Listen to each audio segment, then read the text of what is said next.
तो जय हिंद दोस्तों, वेलकम टू कंबाइंड क्लासेस। आज हम बात करेंगे प्रैक्टिस सेट नंबर 4 के बारे में। तो जैसे कि मैंने अभी आपको प्रैक्टिस सेट नंबर 3 तक करा चुका हूं, लेकिन उससे पहले मैं आपको बताना चाहूँगा जो मैंने प्रैक्टिस सेट नंबर 3 में एक लास्ट क्वेश्चन में मैंने दिया था इंडियन कॉन्स्टिट्यूशन के बारे में, कि जो वर्तमान में जो इंडियन कॉन्स्टिट्यूशन है वो अभी वर्तमान में कहाँ है और किस गैस में रखा गया है। तो उसके बारे में आज तो मैं विस्तार से बताने वाला हूँ।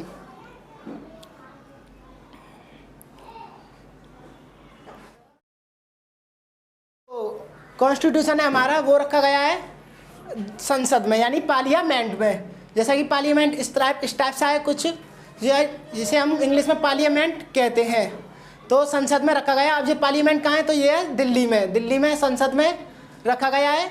और यदि ये मैंने एक बोला था कि ये किस गैस में रखा गया है, तो 2016 में, कितने 2016 में ये रखा गया था हीलियम में। किसमें? हीलियम नाइट्रोजन में रखा गया था। 2016 में ये रखा गया था नाइट्रोजन में। लेकिन नाइट्रोजन में रखने के बावजूद इसमें कुछ गड़बड़ें आने लगी, इसमें कुछ कमियां होने लगी, इसके पन्ने वगैरह थे वो कुछ डगमगाने लगे। तो फिर क्या हुआ, 2016 के बाद इसको चेंज करके, इसकी गैस को चेंज करके फिर रख दिया गया ये हीलियम में, यानी कि He, जो इसका परमाणु क्रमांक 2 होता है, परमाणु भार 4, जो कि सबसे हल्की गैस होती है, जो वायुयानों के टायरों में या बैलून्स वगैरह में भरी जाती है। तो जिस टाइप से आपको यहाँ दिख ही रही होगी, यानी कि जो ये गोल सा बीकर है, इसी के अंदर अपना इंडियन कॉन्स्टिट्यूशन यानी कि भारतीय संविधान रखा गया है। और आपकी एक नॉलेज के लिए और बता दूं, जो ये रखा गया है वो रखा गया है एक सिक्योरिटी में। कौन सी सिक्योरिटी में? जिसका नाम है जेड सिक्योरिटी के अंदर रखा गया है। अब स्टार्ट करते हैं अपना first question, practice set number 4 का। तो जो फर्स्ट क्वेश्चन है वो आपकी स्क्रीन पर। तो फर्स्ट क्वेश्चन है, निम्नलिखित में से कौन सा व्यक्ति भारतीय रिजर्व बैंक का गवर्नर नहीं था? आपके पास 4 ऑप्शन है एंड 5 सेकंड का टाइम है, तो बताइए जल्दी फास्ट। तो जो क्वेश्चन नंबर फर्स्ट का जो करेक्ट आंसर है वो है ऑप्शन नंबर ए, यानी कि MS Gill.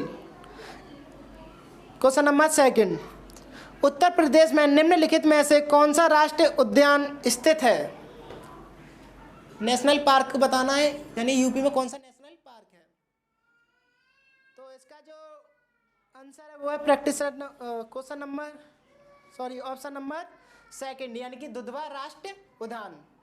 Question number third, निम्नलिखित में से कौन सा एक इनपुट डिवाइस का उदाहरण है?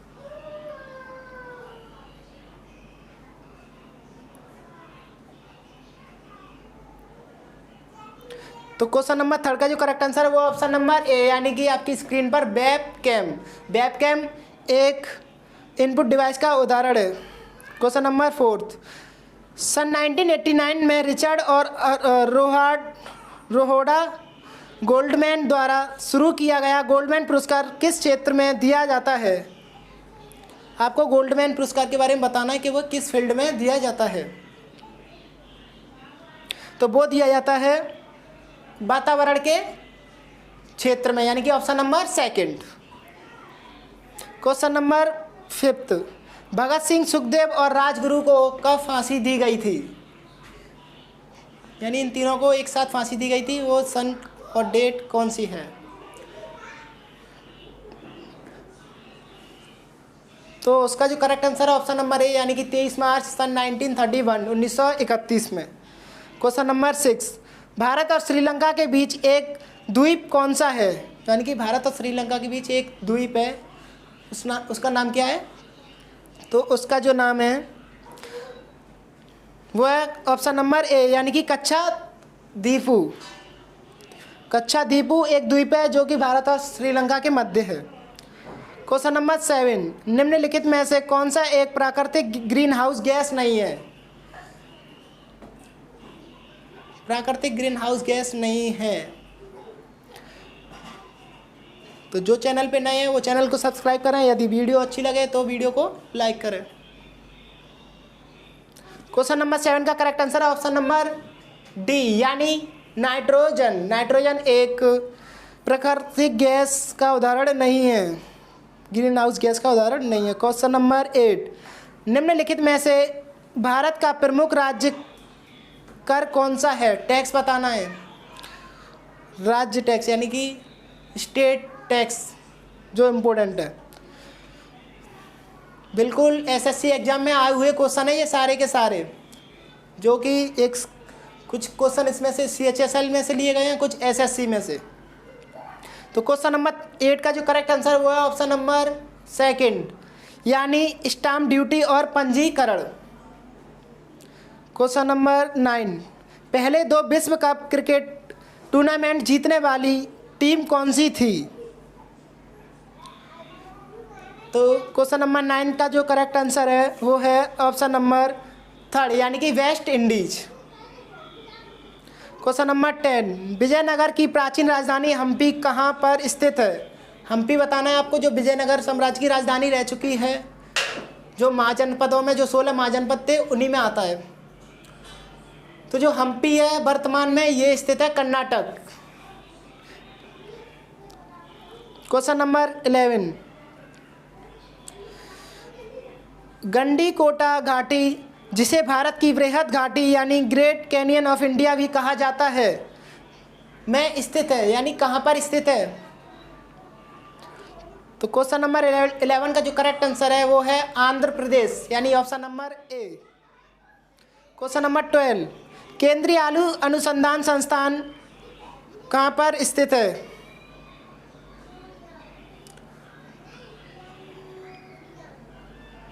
तो क्वेश्चन नंबर 12 का जो करेक्ट आंसर है ऑप्शन नंबर सी, यानी शिमला। क्वेश्चन नंबर 13, भारतीय बैंकिंग प्रणाली के संदर्भ में RTGS का पूर्ण रूप क्या होता है? RTGS के बारे में बोल रहा है, जो कि आपने पढ़ा होगा, एक ऑनलाइन सेवा है उसकी RTGS। तो इसका जो करेक्ट आंसर है option number C, real time gross settlement, RTGS। Question number 14, एक जैव रासायनिक यौगिक है, इन 4 ऑप्शन में से कौन सा एक जैव रासायनिक यौगिक है? तो इसका जो करेक्ट आंसर है वो है ऑप्शन नंबर ए, या ऑप्शन नंबर फर्स्ट, यानी जीवित चीज़ों में पाए जाने वाला कार्बन आधारित यौगिक। क्वेश्चन नंबर 15, 2011 की जनगणना के अनुसार निम्नलिखित में से किस राज्य या केंद्र शासित प्रदेश ने साक्षरता दर के मामले में दूसरा स्थान प्राप्त किया है? साक्षरता दर के बारे में बताना है, यानी कि कौन सा वह राज्य या टेरिटरी स्टेट यानी कि केंद्र शासित प्रदेश है इनमें से जो नंबर 2 पे आता है साक्षरता दर में। तो इसका जो करेक्ट आंसर है वो है ऑप्शन नंबर 2, यानी कि लक्षद्वीप। उसमें लक्षद्वीप 2 नंबर पे आता है, किसमें? साक्षरता दर में। तो ये तो होगा टेरिटरी स्टेट के बारे में 2 नंबर पे। अगर कोई 1st नंबर पे पूछे तो 1st नंबर पे आता है केरल। क्वेश्चन नंबर 16, कृषि के संदर्भ में बारानी शब्द का क्या अर्थ है? कृषि से यानी एग्रीकल्चर से रिलेटेड।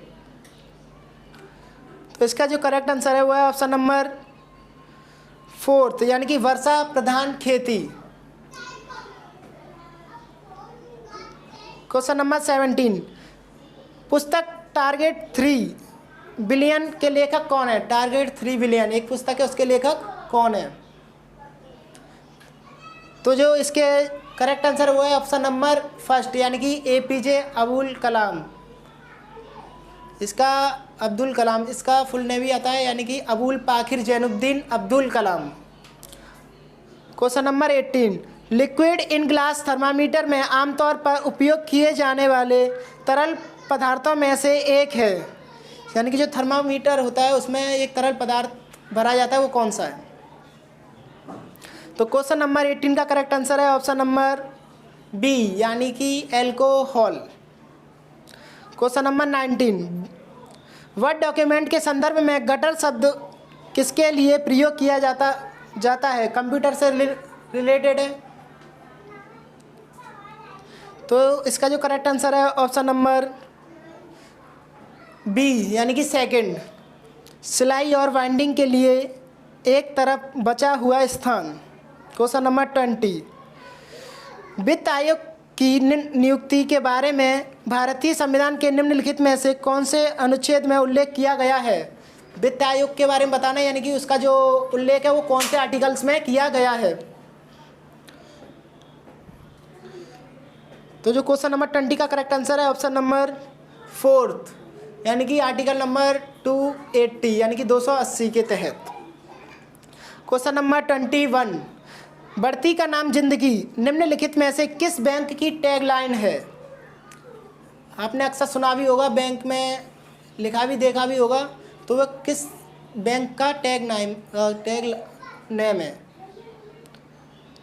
तो ये किसकी टैगलाइन है? ये है ऑप्शन नंबर 3 यानी कि एक्सिस बैंक की। क्वेश्चन नंबर 22, जरा दूरदर्शिता जिसे कहते हैं प्रेसबायोपिया को सही करने के लिए आमतौर पर किस प्रकार के लेंस का इस्तेमाल किया जाता है? यानी कि सिंपल कहा जाए तो जरा दृष्टि दोष को दूर करने के लिए किस प्रकार के लेंस का यूज किया जाता है?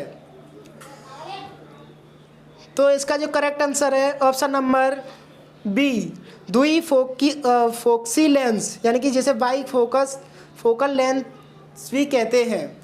ये तो हो गई जरा दृष्टि दोष है। यदि वो दूर दृष्टि दोष के बारे में पूछे तो दूर दृष्टि दोष के लिए यूज किया जाता है कॉन्वेक्स लेंस यानी कि उत्तल लेंस, और निकट दृष्टि दोष के बारे में पूछे तो हम बोल सकते हैं कॉनकेव लेंस यानी कि अवतल लेंस का यूज किया जाता है।